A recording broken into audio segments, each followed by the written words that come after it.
सभी को राधे राधे, जय श्री कृष्ण। आप लोग कैसे हैं? आशा करती हूँ अच्छे होंगे। मैं भी अच्छी हूँ। तो आप सभी भक्तों को देवशयनी एकादशी की ढेर सारी शुभकामनाएं। ब्लॉग है मेरा देवशयनी एकादशी का। तो सब सुबह मुहूर्त में खड़ी होकर सबसे पहले स्नान करके मंदिर में आई, लाला को लाड प्यार से उठाया, शंख बजाया, लाड लड़ाया लाला का, फिर स्नान की तैयारी की। तो मैं जगाने के बाद सबसे पहले जल पिलाती हूँ, उसके बाद मैं बाल भोग में लाला को दूध पिला देती हूँ, बहुत सारा लाड प्यार करके। पहले सबसे पहले मंदिर के भगवान जी जितने भी थे सारे, उनको एक बड़ा सा टप लिया, उसमें स्नान कराया। उसके बाद में जब मैं लाला को स्नान कराती हूँ, मंदिर के नहलाने के बाद तभी मैं लाला के स्नान कराती हूँ। तो सबसे पहले मैंने मंदिर के भगवान जी सब टप में बैठा लिए, और जो भी सामान था जल वगैरह का वो मैंने सारा साइड में रख दिया। और यहाँ पे सारे भगवान जी बैठा के मैंने एक बड़े से टप में स्नान कर लिया, मंदिर की साफ़ सफाई कर ली थी। तो वैसे मैं हमेशा ही ब्रह्म मुहूर्त में स्नान करके सभी लाला को सेवा वगैरह करती हूँ। कभी कभी लेट भी हो जाती है। तो एकादशी का था, काफ़ी समय से ब्लॉग भी नहीं बनाया है, टाइम ही नहीं मिल पाता। जब से मेरी सासू माँ ख़त्म हुई है तब से मेरा ये फर्स्ट ब्लॉग आ रहा है। और यहाँ पे सभी स्नान करा के नहीं, सभी भगवान जी को मैंने एक तौलिए से पोंछ के और बिठा देती हूँ। उसके बाद में मैं लाला की सेवा करती हूँ। तो यहाँ पे सबका स्नान वगैरह हो गया। फिर लाला के स्नान की तैयारी कराई थी। मंदिर के सारे भगवान जी स्नान करा के अपने अपने स्थान पे विराजमान कर दिए। यहाँ पे स्वास्तिक बनाया, और तुलसी दल मैंने एक दिन पहले ही तोड़ के रख लिया था, क्योंकि एकादशी को तुलसी दल भी नहीं तोड़ते हैं। और फिर दूसरे दिन का संडे भी था, तो मैंने 2-3 दिन के लिए रख लिया था। 3 दिन तक तो तुलसी दल बासा नहीं माना जाता। भोग में भी हम ले सकते हैं, और लाला के नहलाने के लिए भी ले सकते हैं। 3 दिन तक तुलसी दल का बासा नहीं माना जाता है। तो मैंने यहाँ 2 दिन के लिए तुलसी दल रख लिया था। फिर बारी बारी से सभी बाबुओं को मैंने स्नान कराया, माधव को, मोहन को। और हमेशा एकादशी को मैं पंचामृत स्नान कराती हूँ। रोज़ तो मैं नहीं करा पाती हूँ पंचामृत। अब की बार मैंने सारा पंचामृत एक कटोरी में दही, दूध, घी, चीनी, गंगा जल वगैरह जो भी टच होता है सारा कटोरी में मिला के तभी मैंने लाला के स्नान कराए थे। तो यहाँ पे मैंने बारी बारी से पहले छोटे बाबू के स्नान कराए, माधव, मोहन, केशु बाबू के कराए थे। इनके स्नान कराने के बाद सभी को मैंने स्नान करा के, और फिर मैंने पहुँच के नहीं सबको बैठा दिया था। कच्चे वगैरह पहनाने के बाद तब जाके मैंने गोपू बाबू को स्नान कराया था। तो थोड़ा यहाँ पे ऐसा हो जाता है ना कि सुबह इसमें बहुत सारा काम हो जाता है, तो इतने जल्दी में सारे काम करने होते हैं, तो मैं ब्लॉग नहीं बना पाती हूँ।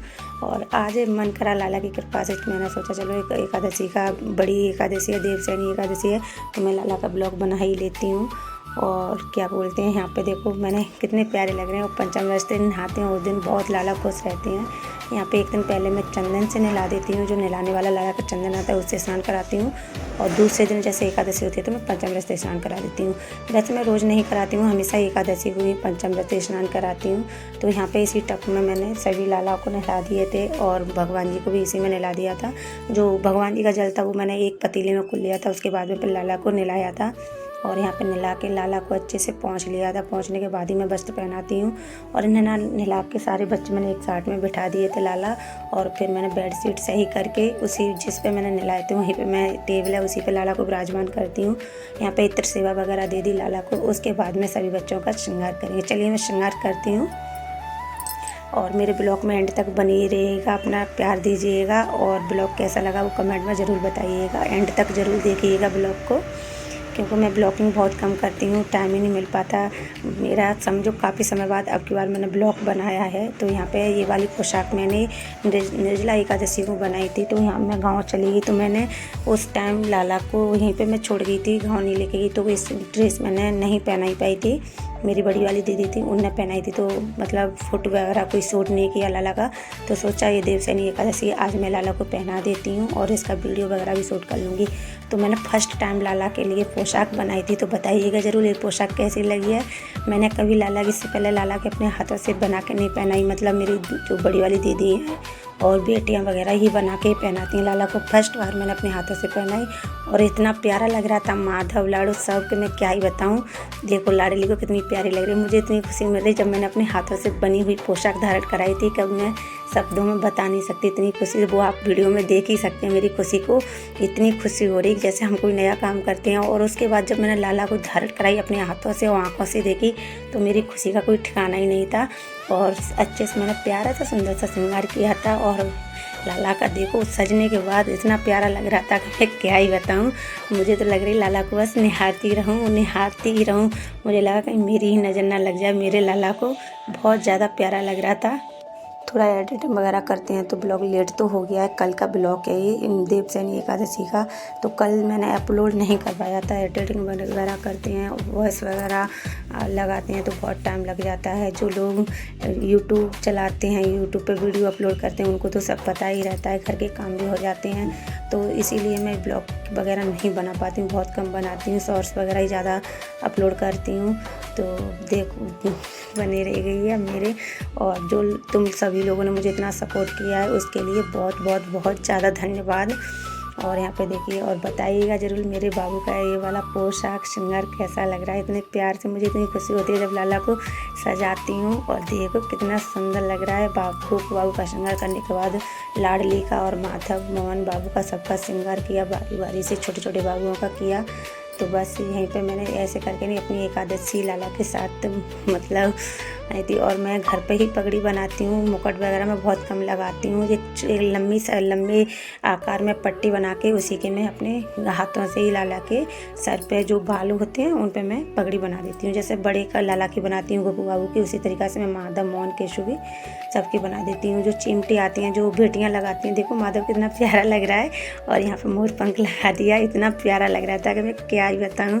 हाय कहीं मेरी ही नज़र न लग जाए। देखो कितना सुंदर लग रहा है। वैसे तो सुंदर है ही, लेकिन आज कुछ ज़्यादा ही सुंदर लग रहा था।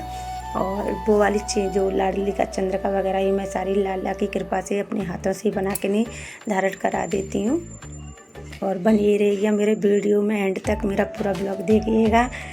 वैसे मैं क्या ही बोलूँ, मैं बहुत ब्लॉगिंग कम करती हूँ ना, तो इसलिए कुछ ज़्यादा नहीं बोल पाती हूँ। दर्पण वगैरह दिखाया लाला को, और देख आगे चलिए मैं पूरा दिखाती हूँ। मैंने इस तरीके से कटे वगैरह, मैंने जब मैं पूजा से फ्री हुई सारी तैयारी वगैरह कर ली, जब तक भोग वगैरह भी मैं ले आई थी। भोग में ज़्यादा कुछ तो नहीं था। सुबह सुबह में मैंने दूध और मिश्री और केले वगैरह, जो फल फ्रूट, केले, आम, जो अनाशपाती बोलते हैं, ये सारी चीज़ थी भोग में सुबह सुबह लगा थे। उसके बाद में मैं जब 10-10:30-11 बजे के बाद मैं फरार बनाती हूँ, जो ऑफिस वाले जाते हैं उनके लिए।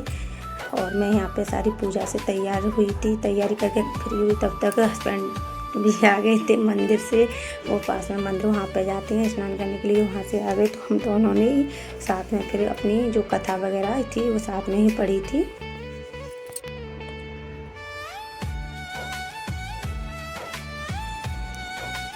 जो ये तुलसी दल है वो मैंने एक दिन पहले तोड़ कर रख लिया था। एकादशी के दिन तो आप सभी को पता है, तो एकादशी के दिन तुलसी दल नहीं तोड़ता है। तो यहाँ पे पति देव भी आ गए हैं। मैंने पूजा की तैयारी करी, तब तक दीपक वगैरह जलाने की तैयारी करी, जब तक पति देव भी आ गए थे। और लाला के सामने वो भी बहुत भावुक हो गए थे, उनको निहारते, क्योंकि इतना प्यारा लग रहा था, इतना प्यारा कि मैं क्या ही बताऊँ। मैं खुद बहुत ज़्यादा भावुक हो गई लाला के श्रृंगार दर्शन देख के नहीं। और बार बार तो बलैया भी ले रही लाला की, मुझे लग रहा कहीं मेरी ही नज़र ना लग जाए लाला को। फिर हम दोनों ने यहाँ पे जोत जला के कथा वगैरह पढ़ी थी। हम एकादशी के दिन हमेशा कथा पढ़ते हैं, मैं तो हमेशा ही पढ़ती हूँ। पति देव को कभी टाइम होता है, कभी नहीं होता तो नहीं पढ़ पाते हैं। देखो जितना नियम लिया जाता है उतना गृहस्थ जीवन में कर सकें, जो इतना नियम नहीं लिया जाता कि गृहस्थ जीवन में रह के ना बन पाए। और देखो पतियों वगैरह का ऐसा होता है कि वो चले जाते हैं तो नहीं हो पाता है। और हम तो वो लेट जल्दी अपने खड़े होके कैंसिल करके अपने टाइम पे पूजा पाठ कथा वगैरह सब कर लेंगे, लेकिन इतना ज़्यादा नहीं होता है पतियों का। तो वो जब उनका मतलब टाइम होता है तो पढ़ लेते, नहीं होता तो मैं सारा कर लेती हूँ। और यहाँ पे हमारी कथा पूरी हो गई। कथा होने के बाद आरती वगैरह की, और जो मैं आरती सुबह शाम करती हूँ वो एक बार मैं अपने पूरे घर में ज़रूर घुमाती हूँ। उससे ना नकारात्मक ऊर्जा होती है वो दूर रहती है। और फिर फूल वाली दीदी इतनी लेट आती हैं कि मैं क्या ही बताऊँ।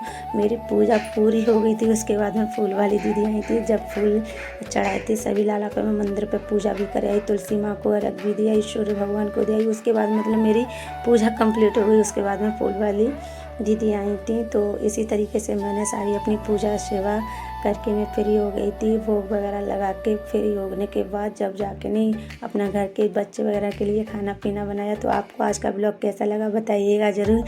मैं ज़्यादा कुछ मैं बोल नहीं पाती हूँ, तो प्लीज़ अपना प्यार ज़रूर बनाइए रखिएगा। राधे राधे, जय श्री कृष्णा, हैप्पी एकादशी।